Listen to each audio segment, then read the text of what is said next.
આજનો દિવસ ગુજરાતના રાજકારણ માટે ખૂબ મહત્વનો રહ્યો। આ બધા જાણો છો કે છેલ્લા કેટલાય દિવસથી એક જ નામ સતત વિવાદમાં ગુંજી રહ્યું હતું, પણ આજે આ બધા વિવાદો અને વિખવાદોની વચ્ચે ગોપાલ ઇટાલિયાએ ધારાસભ્ય તરીકેના શપથ લીધા છે। ત્યારે બીજી તરફ કડીમાં ધારાસભ્ય તરીકે રાજેન્દ્ર ચાવડાએ પણ શપથ લીધા છે। વિધાનસભા અધ્યક્ષ શંકર ચૌધરીએ બંને નવોદિત ધારાસભ્યોને શપથ લેવડાવ્યા છે। પરંતુ ગોપાલ ઇટાલિયા જે 8 વર્ષ સુધી વિધાનસભાથી દૂર રહ્યા હતા, તેમના જે વનવાસનો છે તે હવે અંત આવ્યો છે। આજે તેની જ વાત કરવી છે। નમસ્કાર, વાત વિગતવાર સાથે હું ભગવતી વિશાવડિયા। 15મી વિધાનસભામાં પેટા ચૂંટણીમાં વિસાવદરમાંથી ચૂંટાયેલા આમ આદમી પાર્ટીના ગોપાલ ઇટાલિયા અને કડીથી ચૂંટાયેલા રાજેન્દ્ર ચાવડાએ ચૂંટાયા બાદ 22 દિવસ પછી જનપ્રતિનિધિઓને વિધાનસભાના અધ્યક્ષ શંકરભાઈ ચૌધરીએ છે પદ ગોપનીયતા અને દાયિત્વ અંગેના શપથ લેવડાવ્યા હતા। આ સાથે જ 180 ધારાસભ્યોની જેમ આ બંને નવોદિત એમએલએના પણ પગાર ભથ્થાનું મીટર હવે શરૂ થઈ જશે।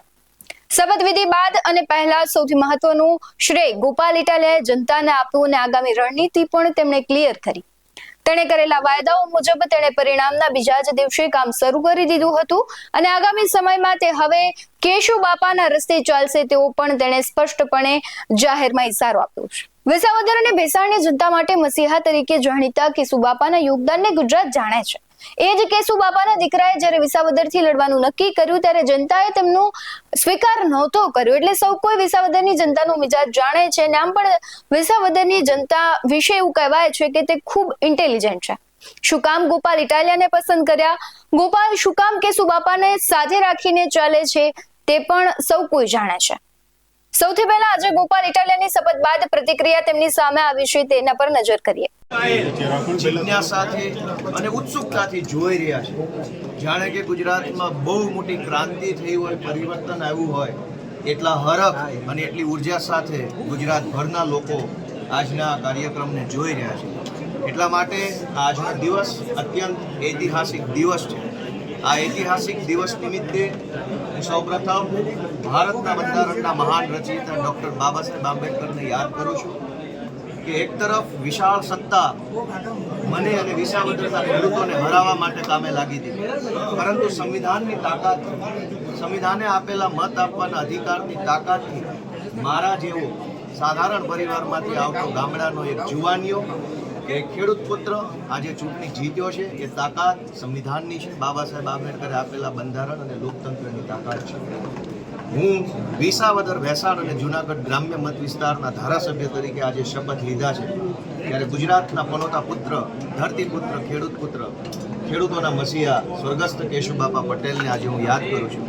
કારણ કે ધારાસભ્ય બનવું એ અલગ વાત છે, પરંતુ કેશુબાપા જેવા, પુરજી બાપા જેવા, પોપટ બાપા જેવા અનેક એવા આગેવાનો જેણે વિસાવદર વિધાનસભાનું નેતૃત્વ કર્યું છે, રત્ના બાપા ઠુમર જેવા, એ બધાએ સ્વર્ગસ્થ વડીલો, અત્યારે જે હયાત છે વડીલો, તમામ વડીલોને હું યાદ કરું છું, એમને નમન કરું છું અને એમણે ચિતરેલા ચીલા ઉપર, એમની કેડી ઉપર હું સારી રીતે ચાલી શકું, ગુજરાતના ખેડૂતો, ગુજરાતના ગામડાઓની સેવા કરી શકું, એ માટે હું આજે સંકલ્પબદ્ધ થયો છું। દોસ્તો, આજે આ શપથવિધિ જે છે એ માત્ર એક ધારાસભ્ય તરીકેના શપથ નથી। આ શપથ લીધા છે ગુજરાતને ભ્રષ્ટાચારમાંથી મુક્ત કરાવવાના, ગુજરાતની અંદરથી તાનાશાહી હટાવવાના શપથ લીધા છે। ગુજરાતની આમ જનતા જેનું શોષણ થઈ રહ્યું છે, ક્યારેક પુલ તૂટે, ક્યારેક પેપર ફૂટે, ક્યારેક ડ્રગ્સ વેચનારા, દારૂ વેચનારા પોલીસ ઉપર કાર ચડાવી દે, ક્યારેક કોઈ નિર્દોષ દીકરીએ અસામાજિક તત્વોના ત્રાસથી આત્મહત્યા કરવી પડે, ક્યારેક વ્યાજ માફિયા કે ગુંડાઓના ત્રાસથી લોકોએ જીવન ટૂંકાવવું પડે। આ તમામ પરિસ્થિતિઓમાંથી ગુજરાતની જનતાને મુક્ત કરાવી અને જનતાનું શાસન આવે, સ્વરાજ આવે, ખેડૂતોનું રાજ ગુજરાતની અંદર આવે, એના શપથ મેં અને અમારી ટીમે સાથે મળીને લીધા છે। સાથીઓ, આ તબક્કે હું વિસાવદર ભેસાણની મહાન જનતાનો ખૂબ ખૂબ અને વારંવાર આભાર વ્યક્ત કરું છું કે એમણે એક મારી જેવા સાધારણ પરિવારના જુવાનિયાને કેવડી મોટી જવાબદારી સોંપી છે। આજ આખું ગુજરાત એક નવી દિશાની અંદર આગળ વધવા માટે તૈયાર થઈ રહ્યું છે, ત્યારે મારી બે વિનંતીઓ છે। ગુજરાતની જનતાને મારી એક વિનંતી છે કે પોતાનો આત્મા જગાડો। ક્યાં સુધી સહન કરીશું, ક્યાં સુધી આ બધું ચલાવી લઈશું? રોજ ઉઠીને અત્યાચારો થાય છે, અન્યાયો થાય છે, લોકો બેમોત મરે છે, ક્યાંક અગ્નિકાંડમાં લોકો બેમોત મરે છે, ક્યાંક લઠ્ઠાકાંડમાં મરે છે। ક્યાંક પુલ તૂટે ને મરે છે, ક્યાંક બોટ ઊંધી વળે ને ડૂબીને આપણા દીકરાઓ મરી જાય છે. આ બધો જ અન્યાય અને અત્યાચાર આપણે શા માટે સહન કરીએ છીએ અને ક્યાં સુધી સહન કરીશું? ગુજરાતના ગામડામાંથી આવેલો એક નાનો એવો દીકરો ગોપાલ ઇટાલિયા ગુજરાતની જનતાને બે હાથ જોડીને વિનંતી કરે છે કે તમારો આત્મા જગાડો. આટલી હદે સહન કરવાની જરૂર નથી, આટલું લાચાર રહેવાની જરૂર નથી. આપણે ગાંધી અને સરદાર જેવા ક્રાંતિકારી પુરુષોની ધરતીના માણસો છીએ. લાચારી કે વિવશતા આપણને પોસાય નહીં. ગુજરાતના યુવાનોને વિનંતી કરું છું કે તમારો આત્મા જગાડો, તમારા મનને ઢંઢોળો, લડાઈ માટે તૈયાર થઈ જાઓ, સંઘર્ષના રસ્તા ઉપર આવો. અને ક્યાં સુધી સત્યાગ્રહ છાવણીમાં બેસીને માત્ર આપણે આંદોલનો કરતા રહીશું અને સરકાર આપણી વાત નહીં સાંભળે? આવો એક મોટું આંદોલન કરીએ, સંઘર્ષના રસ્તા પર જોડાઈએ અને આપણે સૌ ભેગા મળીને ગુજરાતની અંદર બદલાવ લાવવાનો સંકલ્પ લઈએ, એવી હું ગુજરાતના યુવાનોને પ્રાર્થના કરું છું. આ તબક્કે વિધાનસભાના માનનીય અધ્યક્ષશ્રીનો પણ ખૂબ ખૂબ આભાર વ્યક્ત કરું છું. એમણે મને આવકારીને મને શપથ લેવડાવ્યા છે અને ધારાસભ્ય તરીકેની જવાબદારી સોંપી છે. એ બદલ માનનીય અધ્યક્ષ શ્રી શંકરભાઈ ચૌધરી સાહેબનો પણ ખૂબ ખૂબ આભાર વ્યક્ત કરું છું. આ તબક્કે હું અમારા આમ આદમી પાર્ટીના નેતા અરવિંદ કેજરીવાલજી અને ગુજરાત પ્રદેશના અધ્યક્ષ માનનીય સુદાનભાઈ ગઢવીના નેતૃત્વમાં કામ કરતા આમ આદમી પાર્ટીના એક ક્રાંતિકારી કાર્યકર્તાને હું નમન કરું છું. એમના સંઘર્ષને હું સ્વીકારું છું. એમના સંઘર્ષના દમ પર આજે મને જ્યારે આ તક મળી છે ત્યારે આમ આદમી પાર્ટીના સૌ ક્રાંતિકારી કાર્યકર્તાને પ્રણામ કરું છું. ગોપાલભાઈ, 2 દિવસ છે. એક ઘટનાક્રમ હતો કે વિધાનસભાના પગથિયા ઉપર બેસીને ગોપાલભાઈએ જે કર્યું હતું એના કારણે તમે જાણીતા થયા હતા અને આજે એ જ વિધાનસભા ગૃહના સભ્ય તરીકે તમે અહીંયા પહોંચ્યા હતા. બંને દિવસ તમે કેવી રીતે જુઓ છો? બંને ઐતિહાસિક દિવસ છે. એક સમય હતો જ્યારે ગુજરાતની વિધાનસભાની અંદરથી જે કાંઈ નિર્ણયો લેવાતા અને નિર્ણયો પ્રજા વિરોધી હોય, જનતાનું શોષણ કરનારા હોય, જનતા ઉપર દમન થાય એવા નિર્ણયો હોય, એના વિરોધમાં મેં મારા આંદોલનકારી સ્વભાવ તરીકે એક જમાનામાં વિરોધ નોંધાવેલો.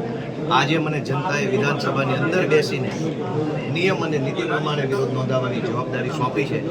તો સડક ઉપરના વિરોધથી લઈ સદનની અંદર સુધીના વિરોધ સુધીની આ સફરની અંદર જનતાનો જે અભૂતપૂર્વ પ્રેમ મળ્યો છે, મારા કુટુંબ પરિવારનો પ્રેમ મળ્યો, મારા આમ આદમી પાર્ટીના કાર્યકર્તાની લાગણી મળી, એ બદલ હું મારી જાતને ભાગ્યશાળી માનું છું અને સૌનો આભાર વ્યક્ત કરું છું.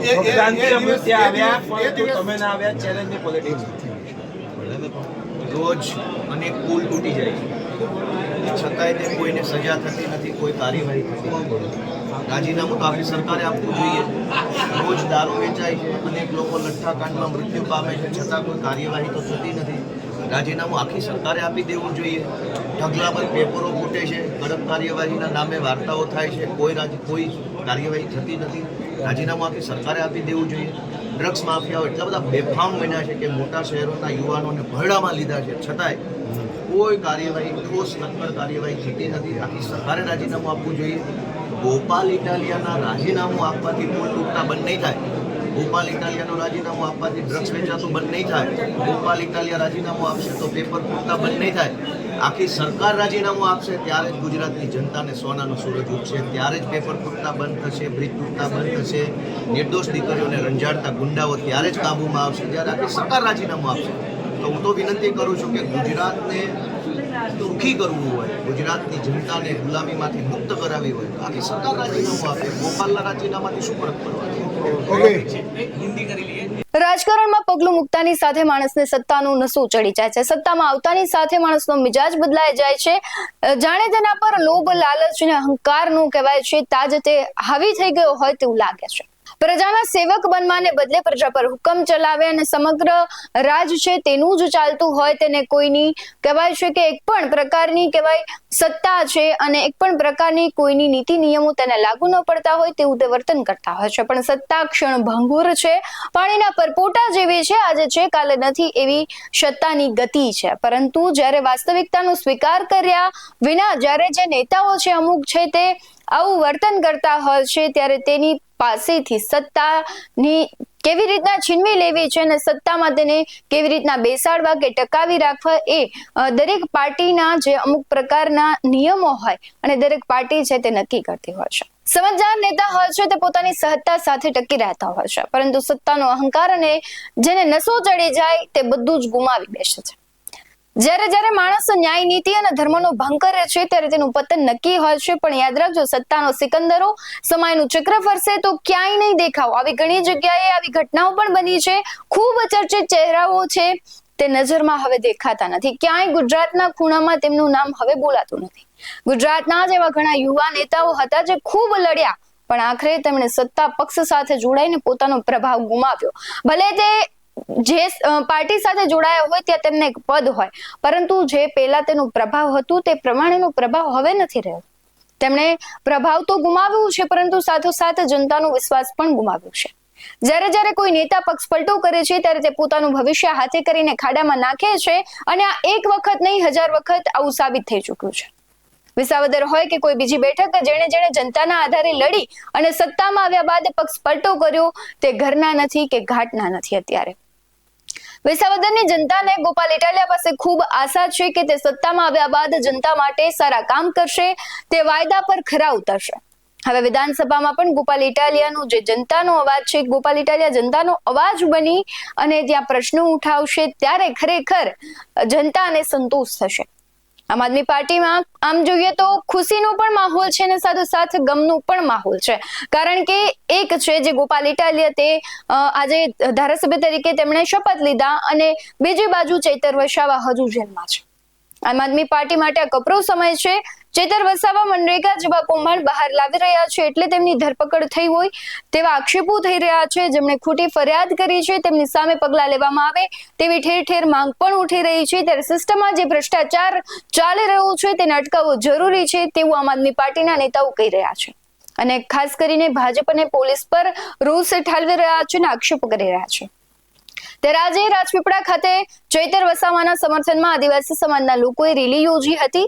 રેલીમાં મહિલાઓનું પ્રમાણ ઓછું અને લોકો પણ ઓછા હતા. આ રેલી ફક્ત આદિવાસી સમાજની હતી તેવું લાગે છે. આમ આદમી પાર્ટીની ભૂમિકા હવે ચૈતર વસાવાને લઈને શંકાસ્પદ લાગે છે. ત્યારે દ્રશ્યો આવ્યા છે તેના પર નજર કરીએ, અને ખાસ કરીને તેમના પત્ની છે તેમનું પણ નિવેદન આવ્યું છે, તે શું કહી રહ્યા છે તેના પર નજર કરીએ. એને તો આગળ મૂકો ને ભાઈ.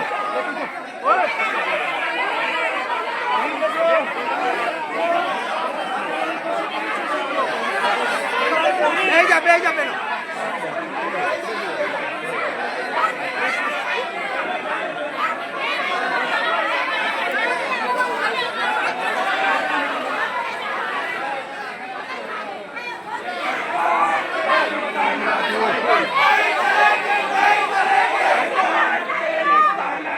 નમસ્કાર. હવે આજે અમે અમારા લોકો સાથે જ્યારે રાજપીપળા ખાતે આવેદનપત્ર આપવાનું હોવાથી આવ્યા છે, કેમ કે એક ધારાસભ્યને લોકોના અવાજ ઉઠાવે છે તે અવાજ દબાવવા માટે ભાજપ સરકારે ખોટા કેસ કરીને એમને જેલવાસ કરાવ્યો છે. એને સંબંધીને આજે અમે રાજપીપળા ખાતે કલેક્ટર કચેરી આવેદનપત્ર આપવા માટે અમારા લોકો સાથે આવ્યા છે. અને ધારાસભ્ય ચૂંટાયા પછી ઘરે એક પણ દિવસ આરામ કર્યો નથી અને લોકો માટે સડકથી સદન સુધીનો અવાજ ઉઠાવે છે. નાના બાળકો માટે પણ લડે છે, અને ઘણી જગ્યાએ જ્યાં આખા ગુજરાતમાં જ્યાં ચૈતરભાઈની જરૂર પડે છે ત્યાં પહોંચે છે. એટલે લોકો આ જેલવાસ ખોટો કરાવ્યો છે, કેસ ખોટો છે. એટલે અમારા લોકો ખૂબ આક્રોશમાં છે, કેમ કે જે ધારાસભ્ય લોકો માટે લડે છે એને સરકાર દ્વારા દબાવી દેવામાં આવ્યું છે. એટલે અમારા લોકોમાં ખૂબ આક્રોશ જોવા મળ્યો છે. અને થોડા દિવસ પહેલા 144 લાગુ હોવા છતાં પણ ડેડિયાપાડામાં રેલી કાઢવામાં આવી હતી. ત્યારે પોલીસે સાથે રહીને રેલી કઢાવી છે, અને જ્યારે આજે અમે અહીંયા રાજપીપળા આવ્યા છે તો પોલીસ અમને અંદર નથી આવવા દેતી, અને મામલતદાર કચેરીમાં અમને ઘૂસવા નથી દેતી કે તમારે નથી જવાનું. એટલે આ પોલીસ